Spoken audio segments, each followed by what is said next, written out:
Hey guys, it's Theo here again. Have you guys noticed that a lot of the content in the furry community is pretty homogenous? Like, it's very hard to find content not just on YouTube, but also on every other social platform pertaining to the community that goes beyond the typical formula. Like, there just aren't any differences between different types of content. Like, if you switched out the characters, they would be the same. And you guys know exactly what I mean by this.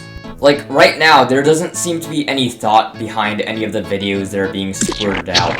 Like, jeez! Videos these days are so boring, I can't even, like, watch through 2 minutes of it. It's usually some stupid shit, like some kind of trend where you rank things in top, like, 1 to 10, or eating some snack. It's usually some boring drivel like that. And yeah, it's like the same thing across the board, like every channel is basically the same. And yeah, no room for creativity, it's always a trend, like, you can't even have an original thought.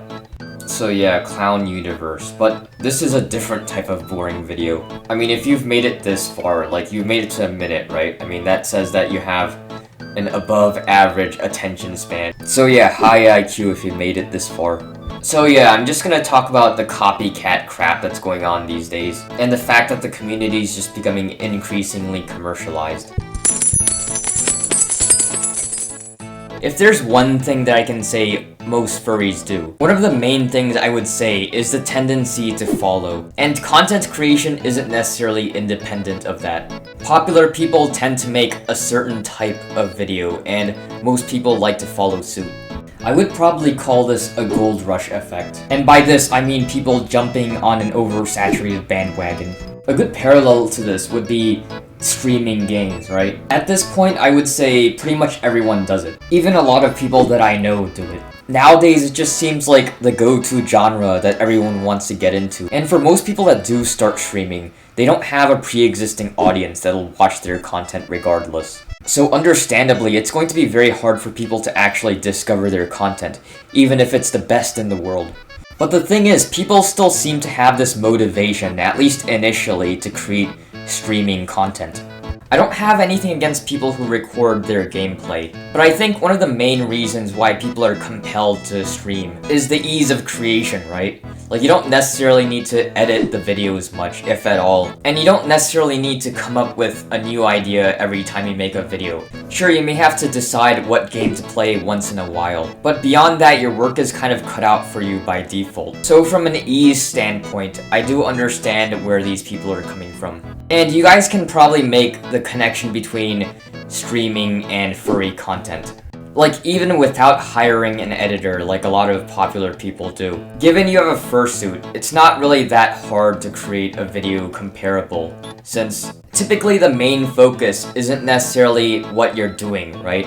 It's the fact that you're showing the suit in the first place. So there's that ease of creation, as I said earlier, and the video topics don't necessarily have to be the focus of the video. And again, one thing I do have to say is, at least in terms of fursuit video content, it's kind of a saturated market. Though that still is the go-to type of content that people go for if they want to take YouTube seriously, for instance.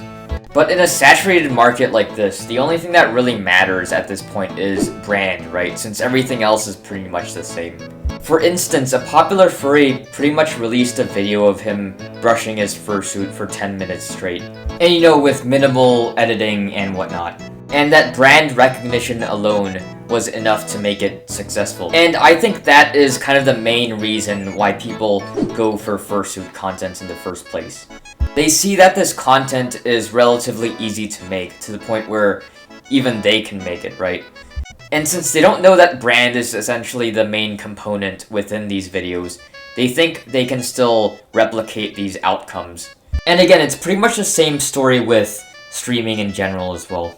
And I guess now we can move on to the second segment of this video.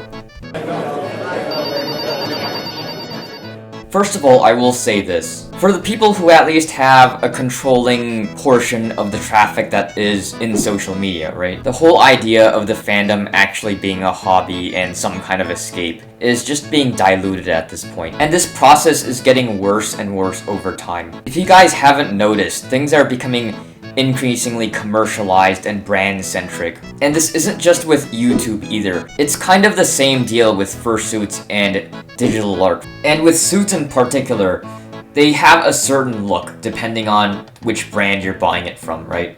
And by this, I don't necessarily mean the style, I mean the construction. Like, they're made in the exact same way, so they would look similar, right? And this is actually done on purpose. It's so that people recognize that the fursuit is made by X popular maker. And since pretty much every popular furry has a suit from these makers, it creates the expectation that everyone else should own a suit from the same makers as well. And since there are only a few makers that are quote-unquote acceptable, pretty much everyone is railroaded into a single path. It's kind of the same thing with art as well. Popular people in general tend to only choose a few artists, and therefore that is considered the pinnacle of art in the community, and everyone wants to replicate the same art style. So funnily, we seem to have decided to basically abandon creativity in general, in favor of a more business-centric community with branding as its center. Like, I'll be honest, a lot of people pride themselves, or at least the furry community prides itself, on the fact that we're independent from corporate media, right? But that doesn't really give the excuse to certain people in the community